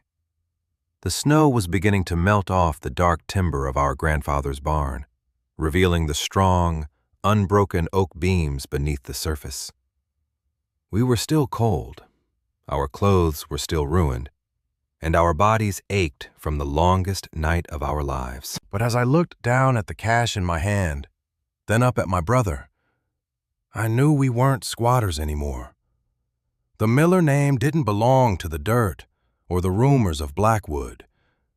It belonged to the ridge. And for the first time in 18 years, the horizon looked completely clear. The envelope from Agent Vance sat on the grease-stained dashboard of the Malibu, its weight heavier than it looked. Inside were 10 crisp, clean $100 bills, more money than Liam and I had ever seen at one time in our entire lives. But as the state rescue trucks finally rumbled down the muddy ridge with Richard Vance and the old sheriff locked safely inside, the quiet that settled over Sector 4 didn't feel like a victory. It felt like an interrogation. "Ethan!" Liam called out from the back corner of the ruined barn. His voice sounded hollow, muffled by the lingering dust and smoke. "You need to see this. Higgins left something behind." I hopped off the hood of the car, my boots sinking into the slushy mud, and walked back through the shattered wooden doors. Officer Higgins had already been taken to the county hospital to treat his injuries, but right where he had collapsed against the rotting burlap sacks, a small black leather notebook had slipped out of his torn uniform pocket. I knelt down, picking up the notebook. The leather was damp from the snow, and the pages were filled with handwritten logs of license plates, dates, and cash amounts dating back over the last 3 years. "It's a payoff ledger," I muttered, flipping through the pages under the gray morning light filtering through the collapsed roof. Higgins wasn't just tracking the Vances. He was keeping receipts of every single illegal timber pull and land seizure they forced through the county office. "Look at this entry from last June." Liam leaned over my shoulder, his finger pointing to a familiar name underlined twice in red ink. "Jonathan Miller Estate. Final liquidation clearance." "That's our father's name." Liam breathed, his jaw tightening. "The county record said he abandoned his rights in 2012. But this log says Richard Vance paid the county clerk $15,000 to alter the deed registry on the exact day our dad disappeared." Suddenly, a loud, metallic rattle cut through the silence of the barn. My head snapped up. It came from the vertical ventilation shaft where Higgins had escaped. The rusted iron ladder inside the shaft violently shook against the concrete wall, the sound of heavy, hurried breathing echoing up from the dark void below. "Someone else is down there," Liam hissed, instinctively grabbing a broken piece of a structural timber from the floor. I clicked our cheap plastic flashlight back on, its weak yellow beam dancing across the lip of the shaft. The rescue squad had already cleared the main bunker and left, assuming everyone was accounted for. But as the flashlight beam pushed into the darkness, it illuminated a hand gripping the top rung of the ladder. A hand wearing a massive, polished gold signet ring with the Vance family crest. It wasn't Richard Vance. It was his younger brother, Arthur Vance, the chief financial officer of the family logging empire, who had skipped the morning auction entirely. He was drenched in sweat, his expensive silk tie ruined, and his eyes wide with a mixture of terror and desperation. In his left hand, he clutched a heavy, waterproof plastic document case. "Keep away from me," Arthur gasped, his voice cracking as he scrambled out of the shaft and stumbled onto the dirt floor, backing away from Liam's wooden club. "I didn't have anything to do with the bunker. I didn't know Richard was going to trap you boys down there." "Then why were you hiding in the lower drainage levels, Arthur?" I asked, stepping forward and keeping the flashlight beam directly on his face. "The state troopers are looking for you down at the main road." "Because of this." Arthur shook the plastic case, his knuckles turning white. "Richard didn't just forge the 1954 deeds, Ethan. He used the Miller family name as a front for a massive offshore corporate debt line. If the federal trust takes this ridge back today, the bank triggers an immediate seizure of every asset the Vance family owns in 3 states. We don't just lose the business, we go under for federal bank fraud." He dropped to his knees, the expensive fabric of his trousers soaking up the black mud of our grandfather's barn. He looked up at us, his chest heaving. "Listen to me. The federal trust hasn't officially logged the modern boundary survey yet. There's a loophole. In this case, right here. I have the original 2012 buyout contract your father signed before he left town. It's a legal disclaimer. If you sign the authorization rider inside, the debt stays with the corporate entity, and I can wire $500,000 to an account in your names by noon today. You can leave Blackwood forever. You'll never have to worry about a roof over your heads again." $500,000. The number hung in the freezing air of the barn like a physical weight. $10,000 from Richard Vance had been a lottery ticket, But $500,000 from Arthur was a complete transformation. It meant college for Liam, a real home, security, and a life entirely detached from the shadow of the foster care system that had broken us. Liam lowered the wooden club, his eyes wide as he stared at the plastic case in Arthur's hands. "Ethan, our dad signed a contract. He actually sold his rights." I looked at Arthur's trembling hands, then down at the black notebook Officer Higgins had left behind. The dates didn't match. Arthur was lying. Our father hadn't signed anything in 2012. The Vances had forged his signature just like their grandfather had forged the sovereign land deeds in 1954. "Show me the contract, Arthur," I said, my voice dropping to a low whisper. Arthur's eyes darted toward the barn entrance, then back to me.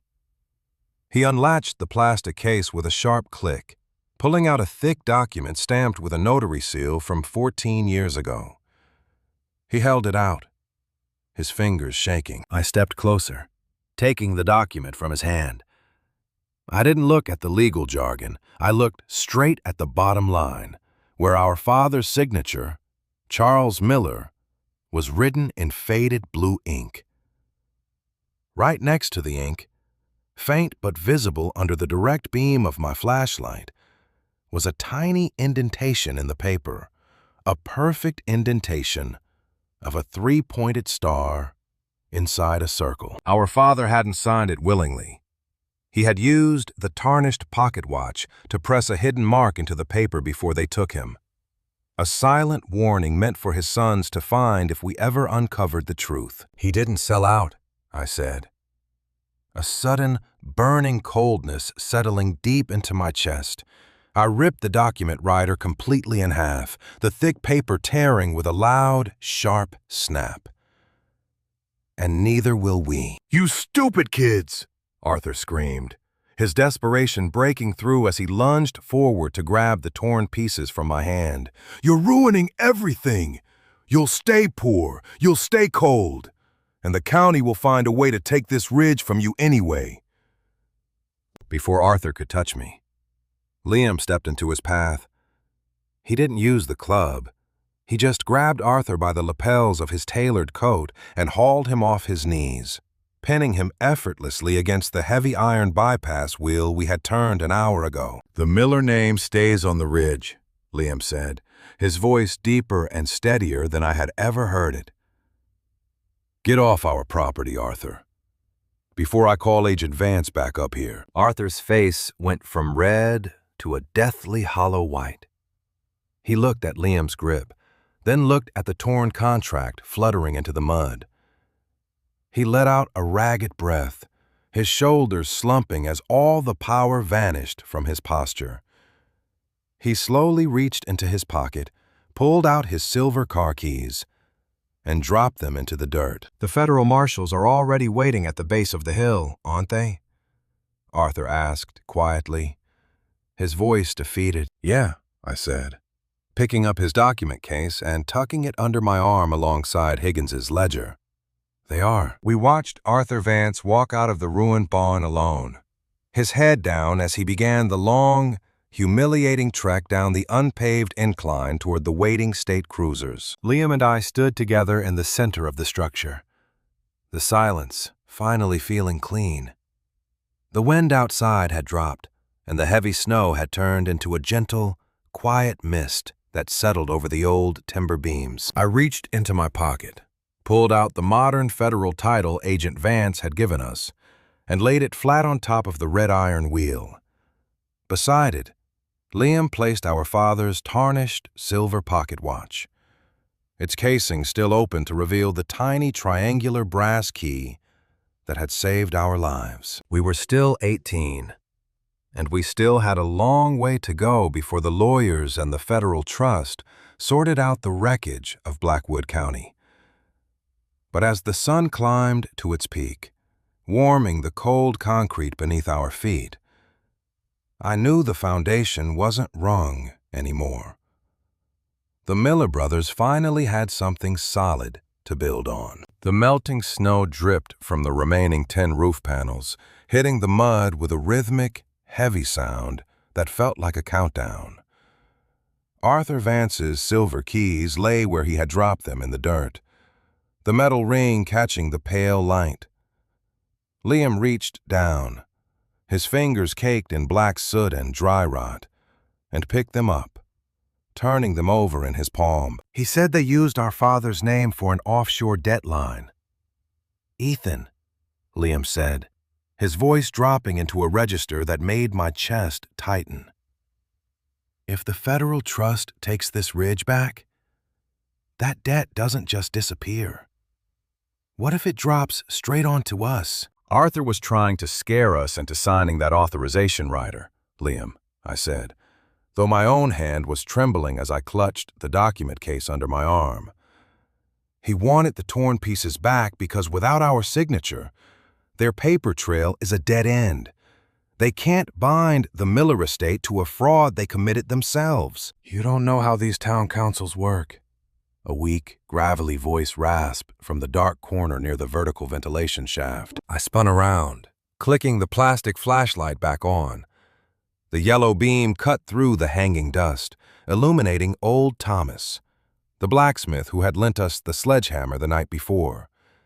He was standing just inside the threshold of the back door, his heavy canvas apron stained with oil and his face lined with decades of blackwood weather.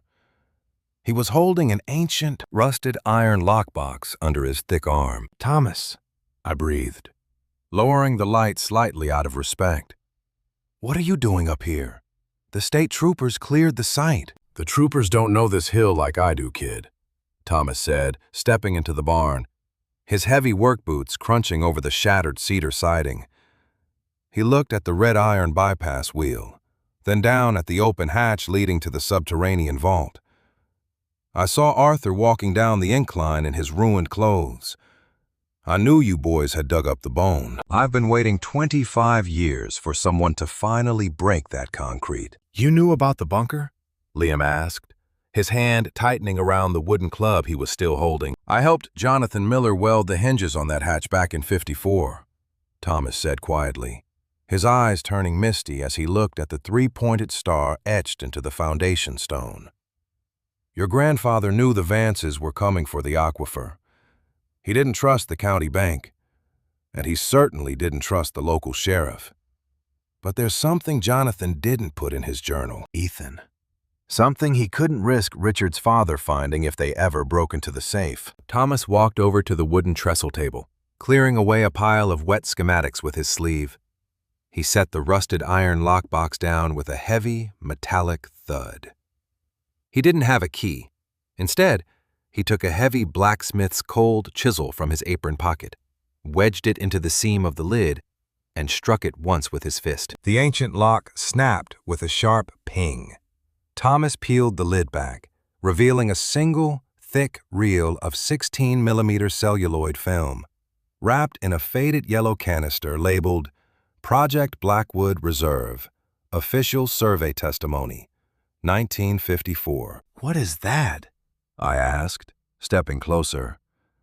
The scent of old vinegar and decaying film stock hitting my nose. It's the original deposition, Thomas said, looking directly into my eyes. The day before Jonathan vanished, he recorded a full audio-visual testimony with a federal circuit judge who was passing through Ohio.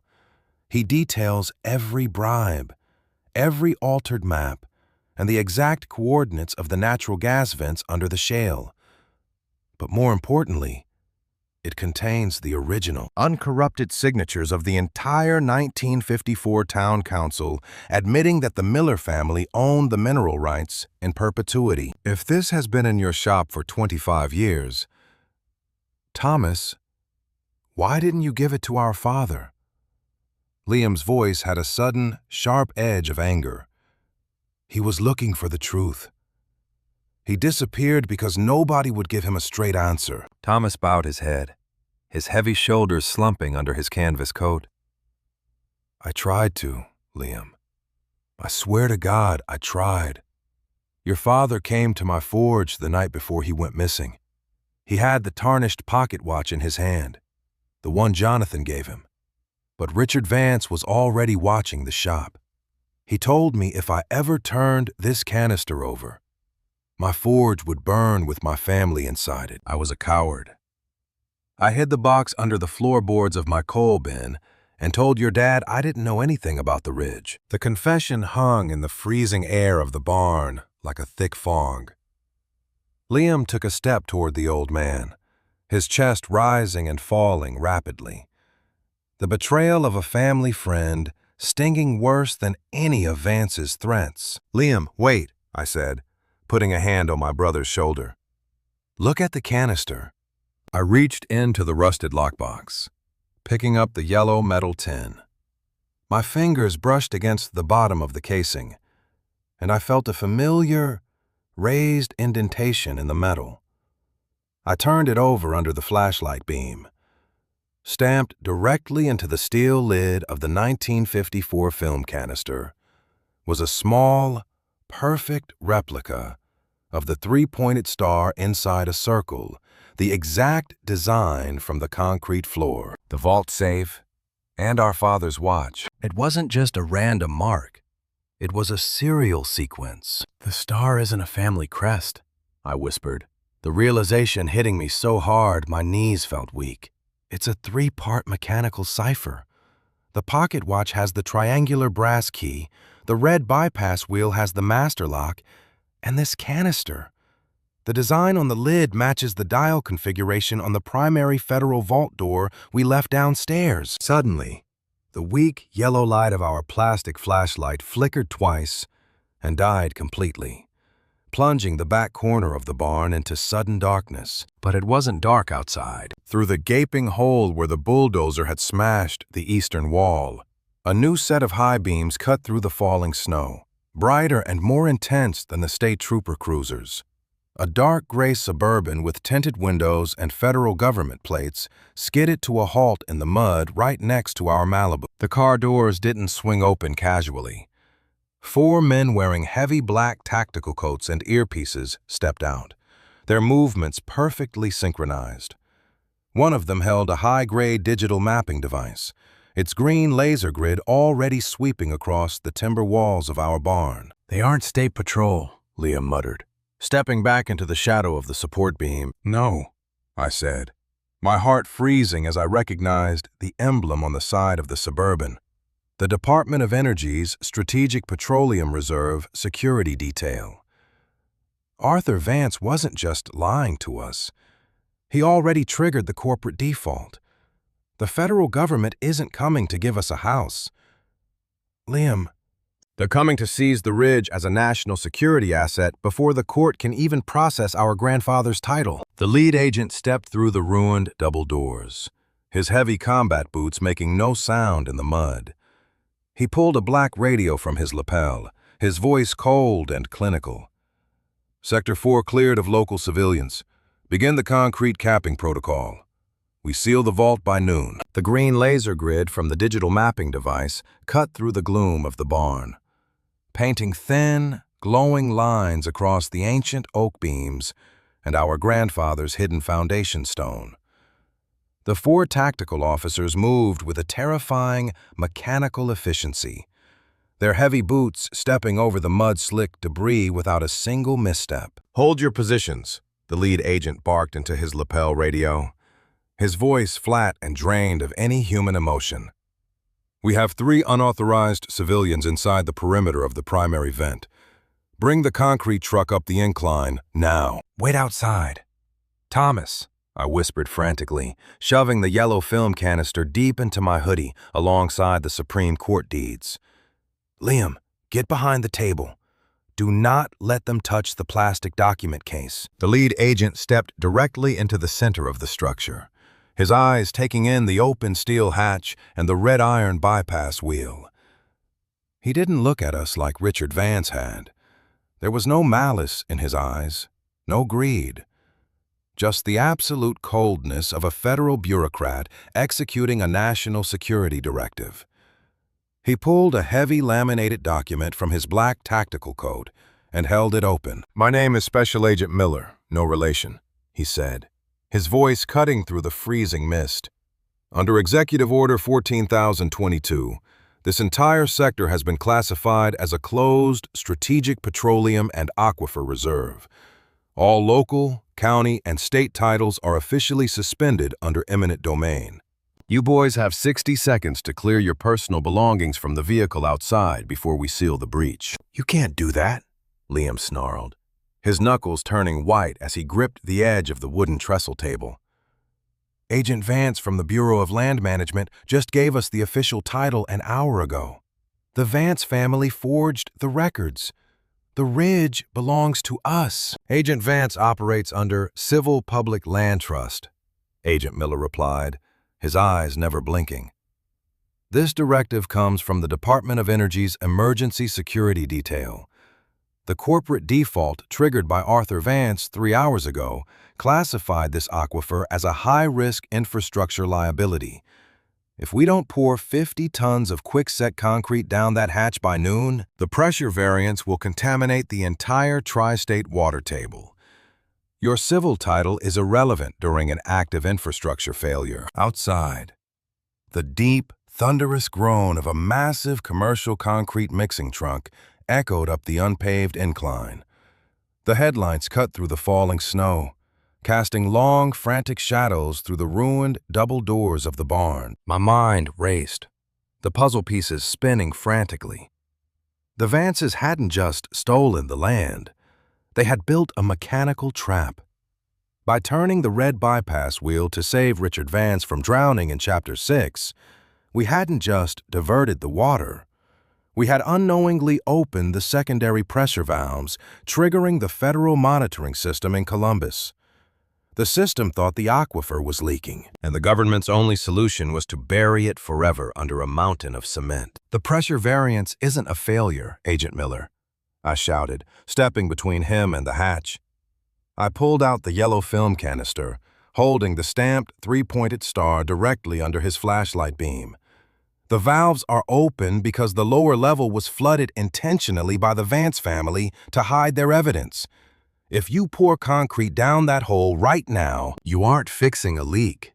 You're permanently sealing the original 1954 Federal Survey testimony and destroying the primary drainage line. Agent Miller stopped. He looked at the three-pointed star on the yellow metal tin, his brow furrowing slightly. Where did you get that canister, kid? It was hidden in old Thomas's forge for 25 years, I said, pointing to the old blacksmith standing trembling by the back door. It contains the original deposition with a federal circuit judge from 1954. It proves the system isn't failing. It proves the mechanical layout your engineers are using on their digital maps is completely wrong. Look at the three-pointed star. It's a dial sequence for the primary vault door downstairs. Before Agent Miller could answer, a sharp, metallic screech erupted from the vertical ventilation shaft behind us. Clang! The rusted iron ladder shook violently again. A second tactical officer spun around, unholstering a high-caliber sidearm and aiming it directly down into the dark void. Sir, we have movement in the parallel ventilation tube. Something's coming up from the secondary level. Hold fire, Agent Miller ordered, stepping back toward the shaft. A hand reached out of the darkness of the hole, gripping the concrete lip. But it wasn't a Vance, and it wasn't a deputy. It was Officer Higgins's younger partner, the rookie officer who had stayed behind at the county courthouse to guard the file room. He was covered in sweat, his uniform soaked in gray grease, and his hands clutching a heavy, vintage, leather-bound ledger that was separate from the ones we had recovered earlier. Higgins sent me through the lower access ridge before the state troopers blocked the highway, the rookie gasped, tumbling onto the dirt floor and sliding the ledger toward my feet. Ethan, Liam, you need to see the back page. The Vances didn't just forge your father's signature in 2012. They didn't even kill him. Charles Miller is still listed on the active corporate payroll for the Vance Holding Group in Ontario, Canada. He's been held under a non-disclosure custody trust for 14 years to keep him from testifying about this exact bunker. Liam's wooden club clattered to the floor, his entire body going rigid as the words echoed through the hollow timber structure of the barn.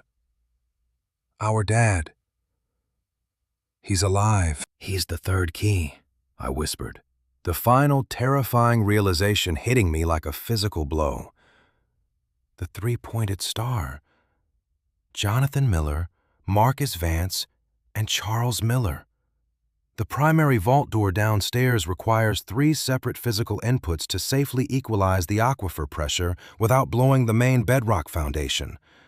If the government pours concrete down that hatch right now, the trapped gas pocket will explode under the ridge by midnight, destroying the entire northern sector of Blackwood.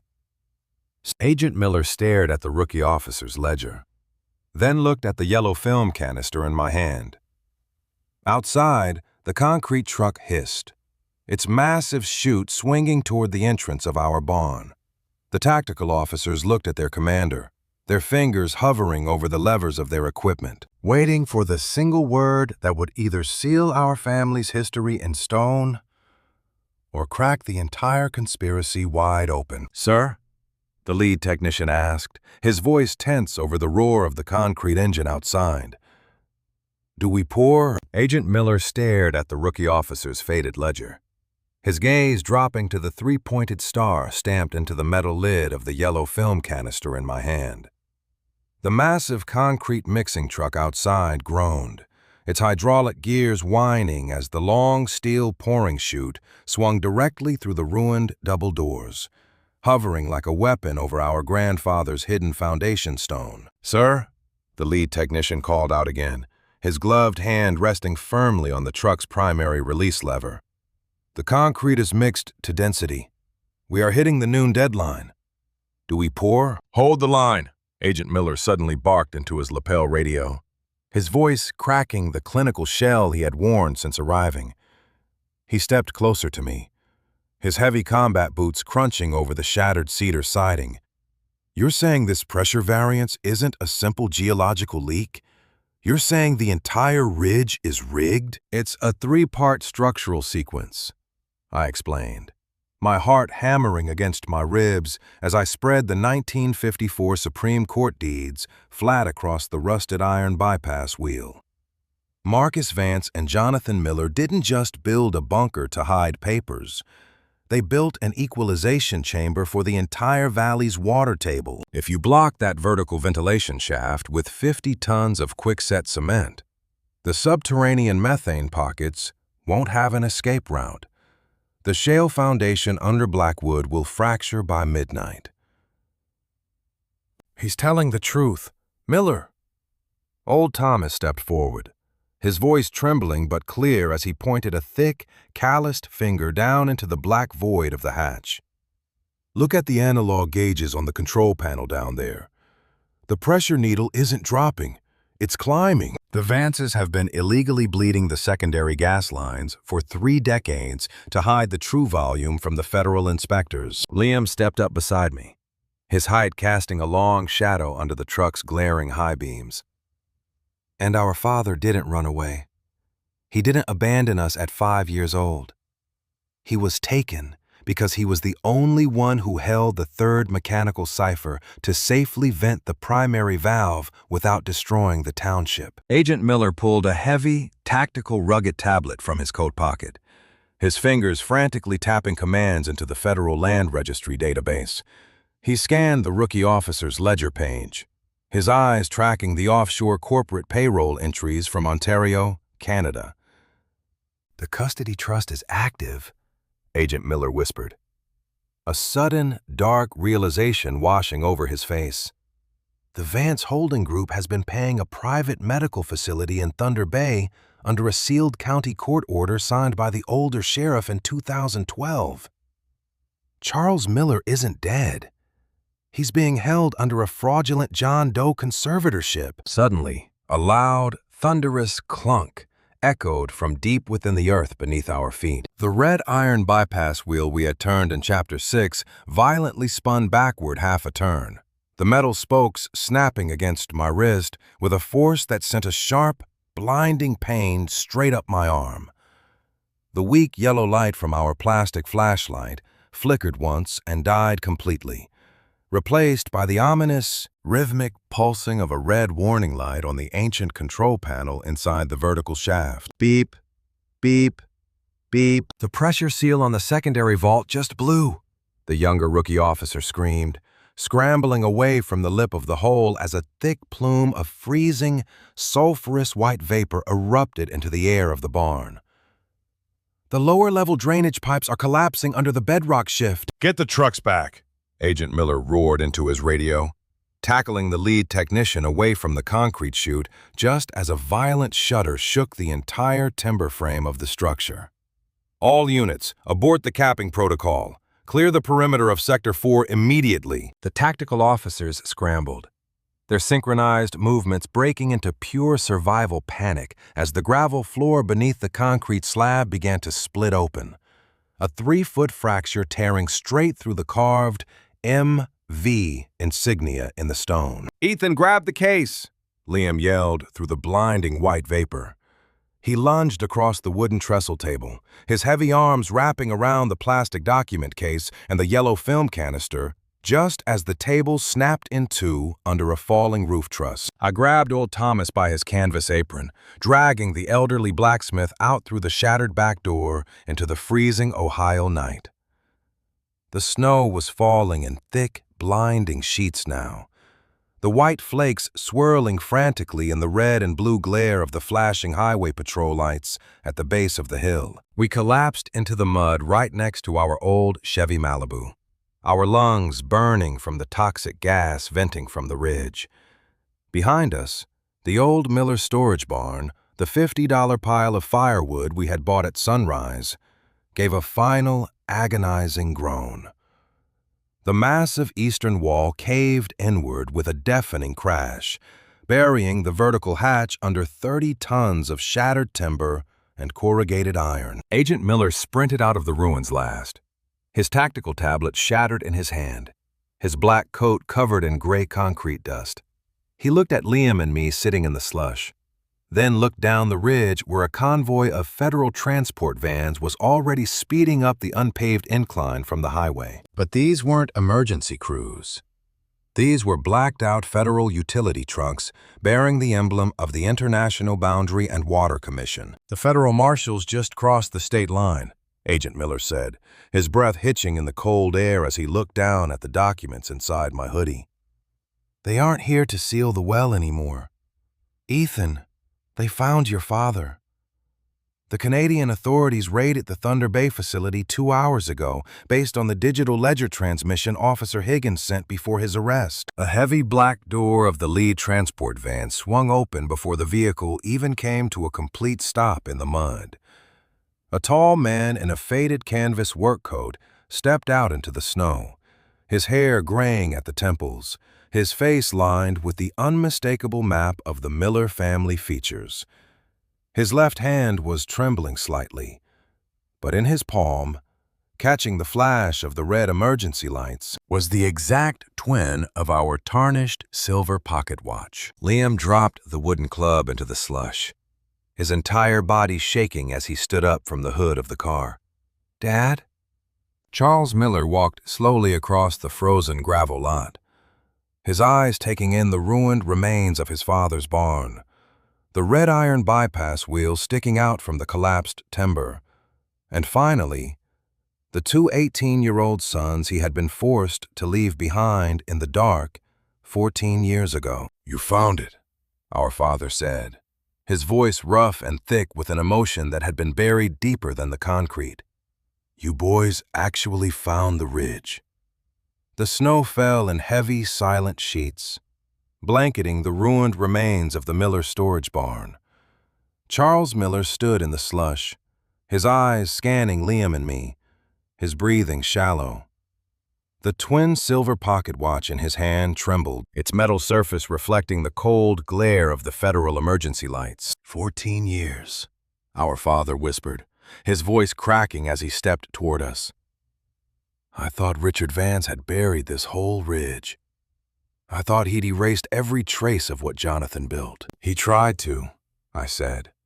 my voice rough from the sulfurous white vapor still leaking from the edge of the collapsed foundation.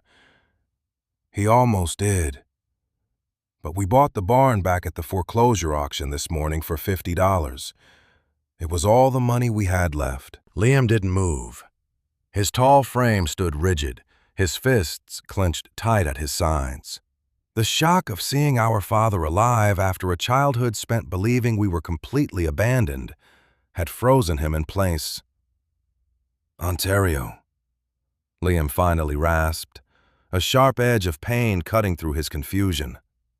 "They kept you in a private asylum for 14 years, and you never once found a way to send a letter to tell us you were alive." Charles closed his eyes, a deep, heavy shadow of exhaustion settling over his lined face.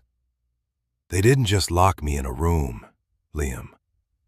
The county conservatorship order signed by the old sheriff gave the Vance Holding Group full medical authority over me. Every time I tried to speak to an orderly, every time I tried to write a note, the sedation increased. If it wasn't for the federal raid on the Thunder Bay facility 2 hours ago, I would have died in that bed, under a fake name." Before Liam could answer, a violent subterranean tremor shook the gravel lot.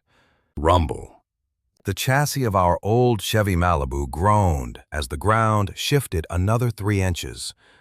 From beneath the shattered timber beams of the collapsed barn, a deep, wet hiss echoed out, followed by a sudden spike in the pressure gauge on Agent Miller's tactical rugged tablet. The red warning light on the ancient control panel inside the vertical shaft was now pulsing twice as fast. "Beep, beep. Beep, beep. The secondary pressure seal is completely gone," Agent Miller yelled, his fingers flying across the tablet's cracked screen. "The gas pocket under the shale foundation is expanding. If we don't activate the primary mechanical bypass within the next 5 minutes, the entire northern sector of Blackwood is going to experience a catastrophic blowout." "The red iron wheel is buried under the collapsed wall," I shouted, pointing toward the heavy timber trusses that had caved inward in Chapter 10. "We turned it to stop the flooding, but the bedrock shift locked the main gear mechanism." "It's not locked," Charles said, his eyes suddenly clearing, replaced by the sharp, technical focus of a man who had designed the system alongside our grandfather. He sprinted toward the ruins, his work boots kicking through the snow. "The red wheel is just the safety latch for the outer aquifer. The primary pressure release valve is directly beneath the central foundation stone. It requires the 3-part mechanical cipher to drop the main counterweights." "We only have 2 keys," Liam shouted, running after him, his survival instinct overriding his anger. "We have the triangular brass key from our watch, and you have your watch. But the 3rd key belonged to Marcus Vance. Richard Vance is locked in a federal transport van down the hill." "Marcus Vance didn't keep his key on a chain," old Thomas called out from the edge of the lot, his heavy canvas apron whipping in the wind. He stumbled forward, holding the black leather notebook Officer Higgins had left behind. "Look at the ledger, Ethan. The logs from 1954 mention a 3rd physical input welded directly into the structural frame of the main safe downstairs." "The safe is under 30 tons of debris," Agent Miller said, his tactical officers already backing their vehicles away from the shifting perimeter. "We can't get heavy excavators up this ridge before the shale fractures." "We don't need an excavator," I said, a sudden memory from Chapter 2 flashing through my mind. I looked at the massive yellow bulldozer that Liam had shut down earlier. The heavy iron blade was still buried in the eastern wall of the barn, its hydraulic lines intact. "Liam, the fuel cut off. Turn the machine back on." Liam scrambled up onto the steel track of the bulldozer, his caked fingers grabbing the ignition switch. He slammed the fuel lever forward. The massive diesel engine gave a violent black smoke belch and roared back to life, its guttural whine drowning out the whistling wind. "Drive it straight through the central truss," I yelled, leaping onto the cab's iron step beside him. "If we can drop the blade onto the concrete lip, we can wedge the hatch open from the outside." Liam slammed the transmission into gear. The heavy tracks ground against the frozen mud, the metal cleats tearing into the earth as the bulldozers surged forward. The massive steel blade struck the collapsed timber wall with a deafening screech of tearing tin and splintering wood. The structural beams snapped like toothpicks under the machine's brute force. The blade plowed through the debris, clearing a path until the sharp steel edge caught the lip of the hidden concrete slab. "Hold it there!" I screamed, jumping down into the newly cleared trench. The white, sulfurous vapor was pouring out of the 3-foot fracture in the stone now, blinding my vision. I dropped to my knees, using the sleeve of my hoodie to clear the loose soil away from the central insignia. Our father knelt beside me, his hands steady despite the freezing cold.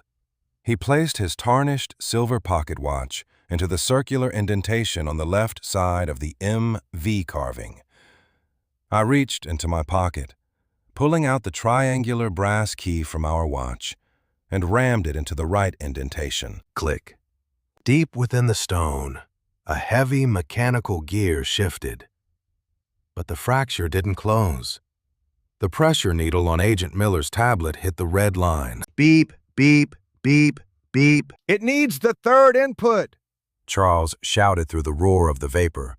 The safe lockbox mechanism. Suddenly, Officer Higgins' rookie partner sprinted into the trench, his face pale as he hauled a heavy, rectangular chunk of iron out of his jacket.